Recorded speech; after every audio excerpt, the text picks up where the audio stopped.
My secret ingredient is, I think it's intrigue and curiosity. That is so inherent to all humans, primates, that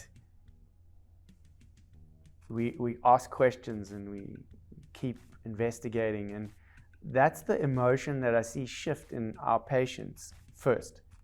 When they realize what can be done and that they're going to get some data about them and nothing else, their deepest uniqueness, you can see a shift.